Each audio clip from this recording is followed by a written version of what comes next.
Muy buenas tardes. Es un enorme placer estar aquí con ustedes, queridos amigos chiapanecos, para dar esta plática sobre mediación y género. Gracias a su presidente, Francisco Castillo, por haberme invitado.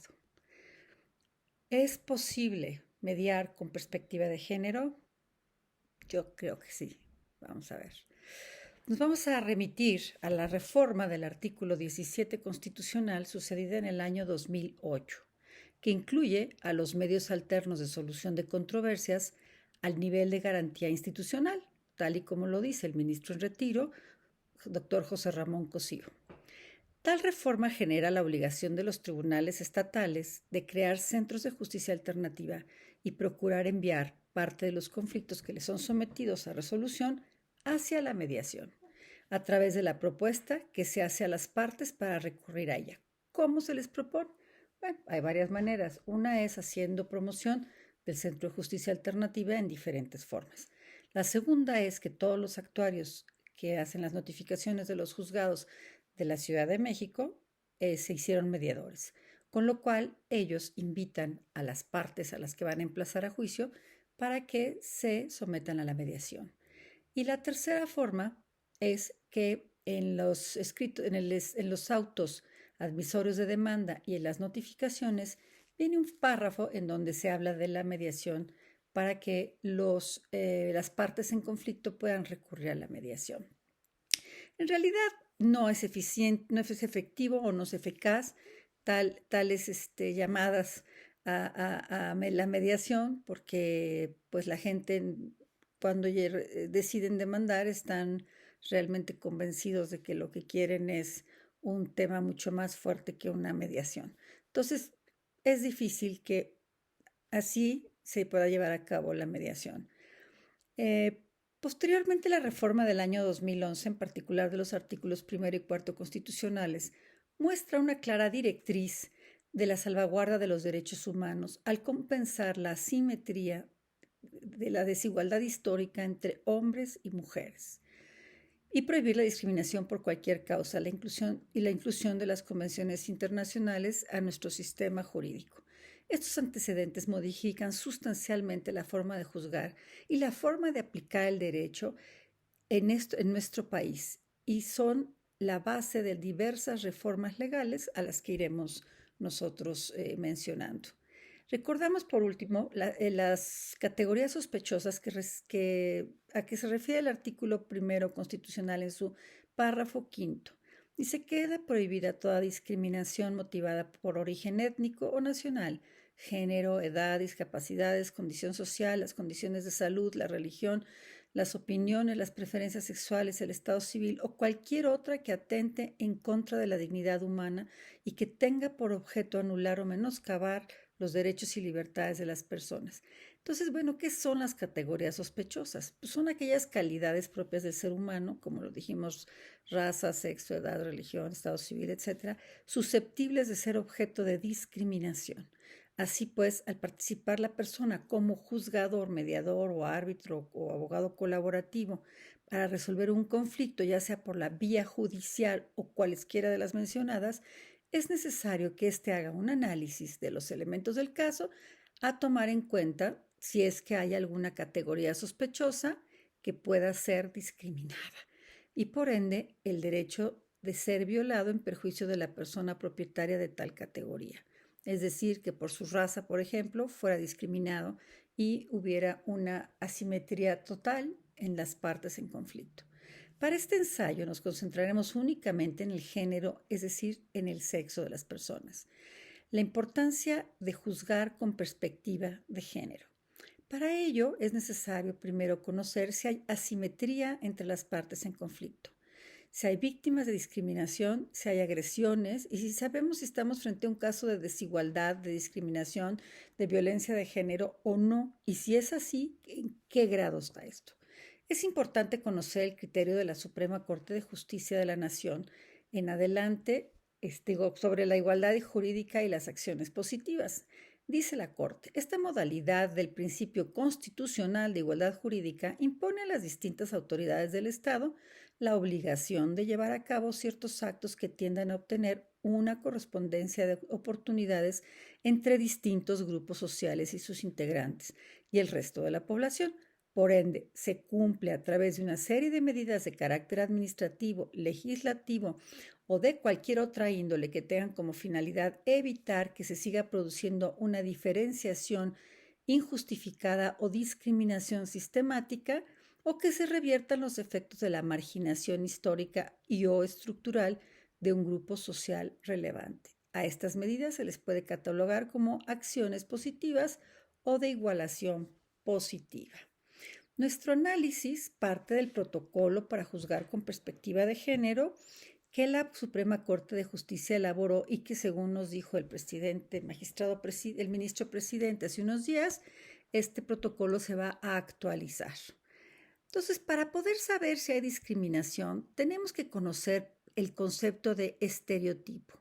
Y tenemos que hablar del concepto de estereotipo porque la sociedad y la cultura en nuestro país y pues en casi todos los países define a las personas con base a los estereotipos. Es importante que nosotros podamos darnos cuenta de si está el juez juzgando con estereotipos o el mediador llevando la mediación a través de estereotipos, porque de ser así están siendo injustos. ¿Qué son los estereotipos? Rebecca Cook y Simone Cusack dicen que son aquellas características, actitudes y roles que estructuralmente en una sociedad son atribuibles a la persona en razón de algunas condiciones enumeradas como categorías sospechosas. ¿Qué dice la ley de igualdad entre mujeres y hombres? Dice que para los efectos de lo previsto en el artículo anterior, que habla sobre los estereotipos, las autoridades deberán de llevar a cabo las siguientes acciones. Promover acciones que contribuyan a erradicar toda discriminación basada en estereotipos de género. Desarrollar actividades de concientización sobre la importancia de la igualdad entre mujeres y hombres y vigilar la integración de una perspectiva de género en todas las políticas públicas. Entonces, quien tiene a su cargo intervenir en un conflicto, no como parte o como tercero, sino como juzgador, mediador, facilitador, árbitro, conciliador, etcétera, debe de hacer a un lado los argumentos estereotipados que encasillan a las personas en arquetipos o modelos, porque son contrarios a la letra del artículo 1 constitucional que define la igualdad y además de las disposiciones legales citadas y las que vamos a ir citando. Al juzgar o mediar con perspectiva de género, esto debe de hacerlo el juez ex oficio, es decir, sin que medie solicitud de la parte afectada. Recordemos que los estereotipos son una forma simple y superflua de ver la vida, influenciados por la formación, la cultura y la educación que recibimos tanto en casa como en la escuela y la sociedad, y que es muy difícil, mas no imposible modificar. Ahora, ¿nada más los jueces deben juzgar con perspectiva de género? No. También pienso yo que los conciliadores, los mediadores, los árbitros deberán considerar si existe, por cuestión del género, algún trato distintivo y en tal caso tendrán que compensarlo. Si no tomamos en cuenta como mediadores o los juzgadores al intervenir en el conflicto las diferencias entre las partes, y hacia estas no las damos un trato igual, estaríamos generando discriminación y en consecuencia estaríamos confirmando la violencia de género o familiar que se pudo haber presentado en el caso que nos está siendo sometido. Por ejemplo, una de las más comunes causas del trato discriminado o diferenciado es la concepción del rol que juegan las mujeres, las cargas estereotipadas que resultan en perjuicio de las mujeres y que hacen que no se puedan desarrollar en otros ámbitos sociales, políticos, profesionales, religiosos, laborales, o de hacerlo solamente de manera parcial. ¿Por qué? Pues porque tienen que estar a cargo de los hijos, a cargo de la casa y a cargo del esposo. Que él llegue, cuando llegue, esté listo, todo atento, que su ropa esté lavada, que la cena esté lista, en fin.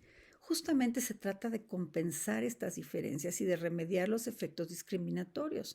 Por ello, es importante que los jueces y todos aquellos que tengamos a nuestro cargo la resolución de un conflicto, tomamos en cuenta si hay este tipo de discriminación por los roles que cada uno de ellos juega. Ok, hay algunos principios implicados en la visión de género. Vamos a recordar los principios de la mediación: voluntariedad, economía, neutralidad, confidencialidad, imparcialidad, legalidad, flexibilidad e igualdad. Fíjense bien, la voluntariedad la voluntariedad justamente es la que determina que las partes tienen que acudir de manera voluntaria y no obligadas a la mediación. Yo ahí tengo otra opinión. Desde mi punto de vista, hay ciertos asuntos, como por ejemplo los familiares, donde no haya una violencia tal que se considere ya un delito. Los mercantiles, los civiles y en su momento los laborales podrían mediarse y en ellos tendríamos que tener la visión de género. Pero ¿por qué, digamos, podrían mediarse? Para evitar que se judicialicen tantos asuntos, el juez debería de obligar, o sea, no el juez, el sistema judicial a través de una norma que así lo indique, que las partes primero pasen por la mediación, es decir, una premediación y después una o dos citas de mediación.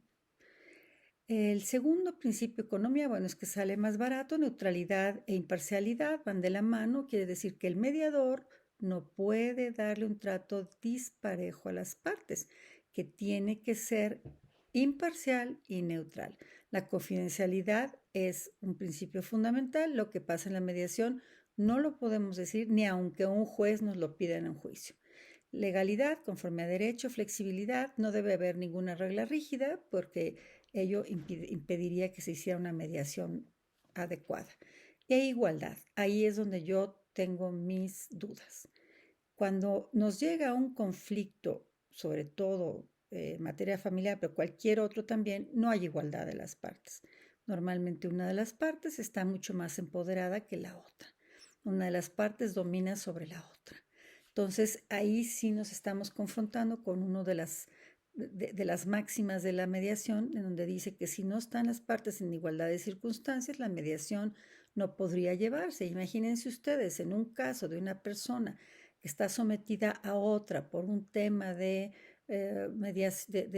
control o lo que sea, tendríamos que mandarla a un juicio para que a través de este procedimiento largo, tedioso y muy caro, se definiera cuáles son sus derechos y obligaciones. En lugar de recurrir a un mediador experto en la materia, porque tiene que ser un mediador con mucha experiencia en materia de familia, para que pueda llevar a cabo la resolución del conflicto sin que parezca que está siendo parcial, pero sí dándole a la persona que esté siendo víctima de violencia un empoderamiento para que se puedan igualar las partes. Entonces, conforme a estos principios, los mediadores debemos ser imparciales y neutrales. No podemos dar tratos diferenciados a los mediados. No estamos facultados para orientar a los mediados sobre sus derechos y obligaciones. Sin embargo, tales principios se contraponen al contenido de los artículos 1 y 4 constitucionales, se contraponen a las convenciones internacionales como la Convención sobre la Eliminación de todas las formas de discriminación contra la mujer, mejor conocida como la CEDAW, y la Convención Interamericana para Prevenir, Sancionar y Erradicar la Violencia contra la Mujer, conocida como Belén do Pará, así como las resoluciones de la Corte Interamericana de los Derechos Humanos. Esa es una pregunta que nos hacemos. Yo creo que hay una cierta contradicción entre unas y otras. Estamos frente a derechos que se contraponen. Por un lado, nuestro sistema judicial está rebasado. En la Ciudad de México son 3,000 asuntos promedio por juzgado por año, más todos los rezagos que tienen. Para la pandemia, a la fecha, julio de 2020, llevamos 4 meses sin impartición de justicia y en casi toda la República se replica esta situación o exclusivamente se dan cierto tipo de trámites y nada más puede entrar una persona a los juzgados, entonces la parte no podría en un momento dado entrar con su abogado.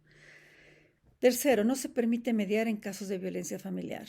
Cuarto, las víctimas de violencia normalmente están sometidas, no cuentan con medios económicos ni tienen la posibilidad de recurrir a la justicia gratuita, aunado a que ésta no ha resultado eficiente. Y por último, la pandemia nos obliga a permanecer en casa junto al victimario.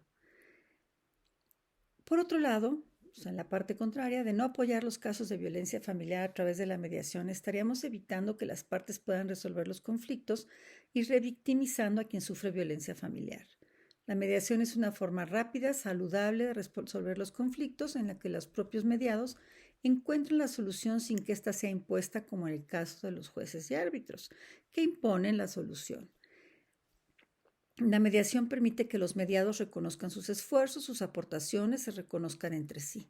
La mediación permite que el mediado vulnerable se empodere y desde el mismo nivel que la otra parte o las otras partes puedan encontrar juntos la solución de los conflictos.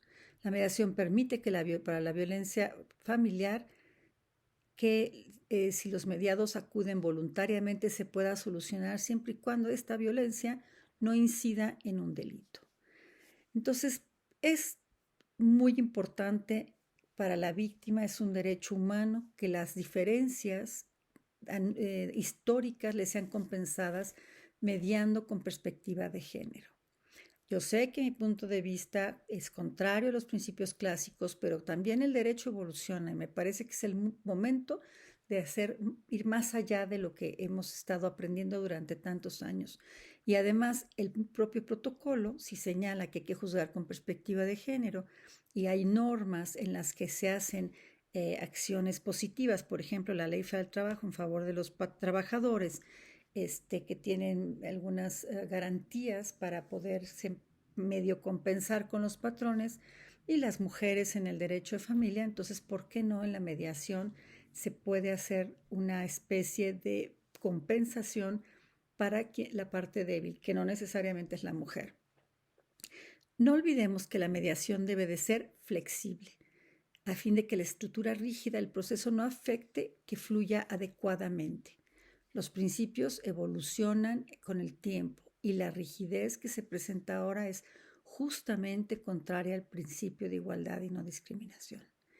La voluntariedad, desde mi punto de vista, insisto, tendría que hacerse a un lado y nada más ser para continuar con la mediación o permanecer, pero no para iniciar. Desde mi punto de vista, se tendría que iniciar por ley.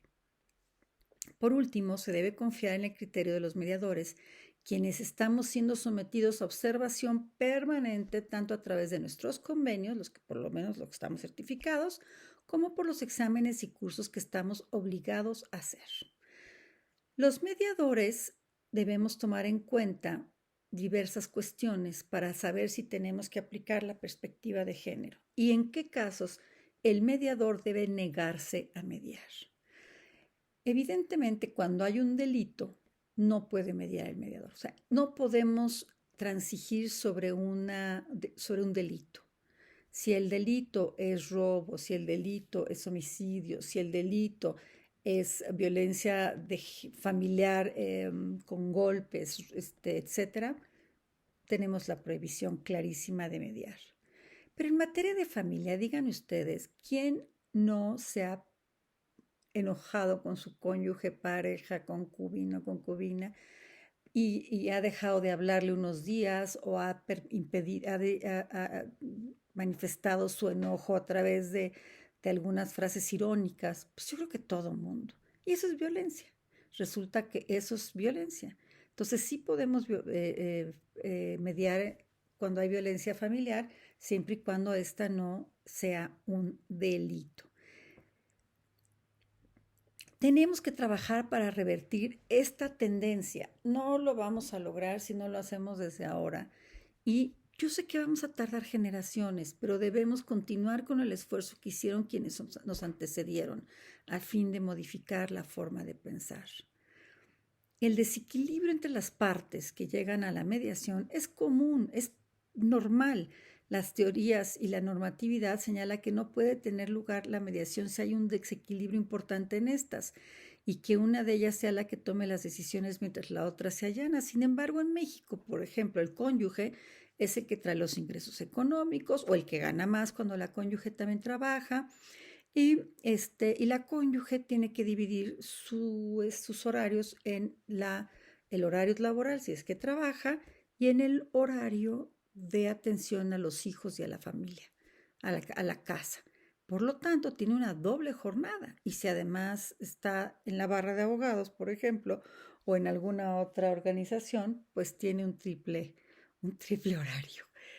Entonces, tampoco hay equilibrio, ¿no? Porque toda la carga fuerte la tiene ella con la familia, etcétera. Y algún día los hijos se van y se quedan completamente solas, vacías, con una buena depresión, porque además normalmente cuando los hijos se van, las mujeres estamos pasando o estamos atravesando una etapa complicada hormonal. Entonces, ¿cuál es el deber ético de los mediadores? Hacer cualquier convenio y dejarlos que se peleen después porque las cosas no se lograron resolver, o tratar de equilibrar la situación de desventaja con muchísimo cuidado para que no se pierda la confianza depositada en los mediadores y generar en ellos la necesidad de considerar que hay una asimetría en la relación. Los mediadores entramos a la intimidad de las personas. Eso es muy, muy delicado. Por lo tanto, debemos cuidar mucho la forma en la que vamos a ir actuando y de qué manera vamos a ir sacando la información. Cuando la mediación se atora, porque hay un momento en que la mediación se puede atorar, generaremos el caucus o estas sesiones privadas que primero se lleva con una y después con la otra parte, a fin de enterarnos qué es lo que está atorando el proceso. Bueno, ¿cuáles son las normas jurídicas que atienden a la violencia familiar y en México?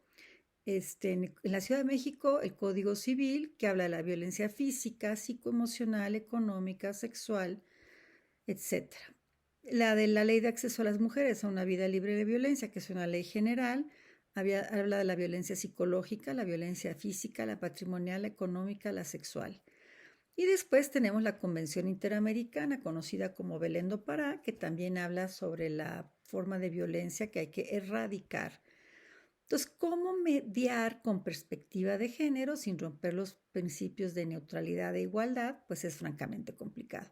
Por eso es muy importante que los mediadores en materia familiar tengan experiencia y además yo recomiendo que se haga la comediación, es decir, un mediador abogado, por ejemplo, y un mediador psicólogo o una persona que tenga algunos estudios sobre el comportamiento humano para que puedan entender entre los dos cuál es la situación. Y uno es el que está más activamente preguntando y el otro está observando mucho las reacciones de las personas, que puede también intervenir, desde luego, pero esta es una situación súper conveniente para mediar en materia familiar y no nomás divorcios, me refiero también juicios hereditarios, etcétera.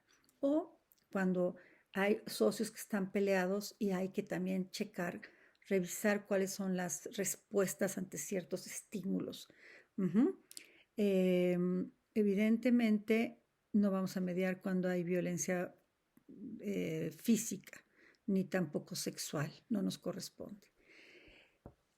Hay familias en las que aparentemente hay una muy buena relación, pero resulta que hay frases que se sueltan conocidas como micromachismos. ¿Qué son los micromachismos? Y yo creo que también habría que decir que hay microfeminismos, pero bueno, Luis Bovino Méndez es el autor del término micromachismo, dice que son microabusos o microviolencias, y fíjense muy bien, que procuran que el varón mantenga su propia posición de género, creando una red que sutilmente atrapa a la mujer atentando en contra de su autonomía personal, y si ella no los descubre, que a veces pasan años sin que los descubra, y sabe contramanorear eficazmente. Están la base y son el caldo de cultivo de las demás formas de violencia de género, maltrato psicológico, emocional, físico, sexual y económico. Son las armas masculinas más utilizadas con las que se intenta imponer sin consensuar el propio punto de vista o razón. Comienzan a utilizarse desde el principio de la relación y van moldeando lentamente la libertad femenina posible. Su objetivo es anular a la mujer como sujeto, forzándola a una mayor disponibilidad e imponiéndole una identidad al servicio del varón. Como todos que se alejan mucho de la violencia tradicional, pero que, o sea, con modos, perdón, que se alejan mucho de la violencia tradicional, pero que tienen a la larga sus mismos objetivos y efectos: perpetuar la distribución injusta para las mujeres de los derechos y oportunidades. Todos estos chistes y los memes donde las mujeres quedamos muy mal porque o manejamos mal, o somos neuróticas, o estamos gordas, o viejas, o etcétera. Todos esos son micromachismos. La violencia en México contra las mujeres es enorme y la violencia doméstica ha aumentado en forma alarmante, sobre todo en esta época de pandemia. El mundo ha generado medidas de sana distancia y esto implica que nos quedemos en casa y que aquellas personas que son violentadas se queden con la persona que las está afectando, que las está lastimando, que las está violentando. Por lo tanto, es una situación complicadísima, aunado a la disminución o pérdida de ingresos, además de la problemática para las empresas de cumplir con sus proveedores, trabajadores, incluso obligaciones patronales que generan en las personas una angustia y ansiedad. Todo eso, no pagar las tarjetas de crédito, la hipoteca, la salud, la histeria que tenemos todos de no contagiarnos, todo eso incide en una muy fuerte violencia en contra de los miembros de la familia. ¿Quién es el poderoso? ¿Quién es la víctima? O al revés, ¿verdad? Esta crisis saca lo peor y lo mejor de cada quien. Pero tenemos que tener una comunicación muy importante, aprender a comunicarnos, sacar lo mejor de nosotros, entendiendo que no hacerlo implica un conflicto que pueda llegar a atacarnos mucho más. Debemos encontrar un remedio eficaz a las controversias. Esta experiencia tan dolorosa puede ser una oportunidad para modificar nuestros esquemas de trabajo y ofrecer la mediación como la solución de paz más importante y que resuelve el fondo del conflicto. Entonces, la violencia familiar está clasificada y dice Krishnamurti: la violencia no es solo matar a otro. Hay violencia cuando usamos una palabra denigrante, cuando hacemos gestos para denigrar a otra persona, cuando obedecemos porque hay miedo. La violencia es mucho más sutil, mucho más profunda. Entonces hay que acotar la violencia a que se refiere la ley para decir que no se podrá mediar cuando exista un tipo de violencia, pero cuando haya violencia verbal, psicológica, al contrario, la mediación puede ser un extraordinario instrumento para solucionar los temas. Entonces, como conclusiones, les puedo decir, es posible mediar con perspectiva de género en algunas materias como familiar y laboral principalmente, aunque también societaria y cualquier otra que genere un conflicto por cuestión del sexo de los mediados. Ojo, laboral todavía no se puede mediar, pero ya se podrá mediar pronto. La mediación familiar requiere de mediadores con experiencia y probablemente con el apoyo de psicólogos mediadores, de preferencia para llevar una comediación. Los valores que están envueltos en una mediación de esta naturaleza son sumamente relevantes y delicados, además de que el mediador o mediadora tendrá que tener las habilidades para saber si se está frente a un caso de violencia familiar, de aquellas que no es posible mediar. También recordemos que cuando los mediados no tienen idea de cuáles son los derechos y obligaciones que les corresponden, tenemos que tratar de apoyarlos con un abogado que pueda ayudarlos, incluso en la misma corporación, o mejor aún fuera de la corporación en la que estamos. Él o la mediadora deberán contar también con la experiencia y conocimientos para dirigir sutilmente la mediación con perspectiva de género, de tal manera que sean los mediados quienes asuman que existe una asimetría de poder en la relación, lo cual es necesario compensar. Él o la mediadora deben contar con un abogado ajeno a la mediación que pueda asesorar a las partes, como lo habíamos dicho, en caso de que se perciba que no conocen sus derechos. La mediación sigue siendo el medio óptimo de solución de conflictos. En materia familiar es el más recomendable, porque la intimidad de la pareja y de la familia quedan en la más absoluta confidencialidad y no se expone públicamente como sucede en los juzgados. El respeto a la dignidad de las personas es un valor primordial. Debemos trabajar en una propuesta legislativa también a fin de que los mediadores podamos estar investidos de la potestad jurídica para llevar a cabo divorcios voluntarios y administrativos, igual que los mismos notarios lo podrían hacer. Le reduciríamos al Estado una gran carga de trabajo y los convenios quedarían inscritos en el Centro de Justicia Alternativa que pertenece al Tribunal Superior de Justicia de cada entidad, previa su aprobación, con lo cual queda garantizado que los derechos alimentarios, los derechos de los menores y los derechos de las mujeres y personas de la tercera edad sean cabalmente respetados. Cualquier duda, por favor, no duden en hablarme, en mandarme un correo electrónico. Mi correo es claudiadebuen@bdebuen.mx. claudiadebuen@bdebuen.mx. Muchas gracias, me ha dado muchísimo gusto estar con ustedes. Buenas noches.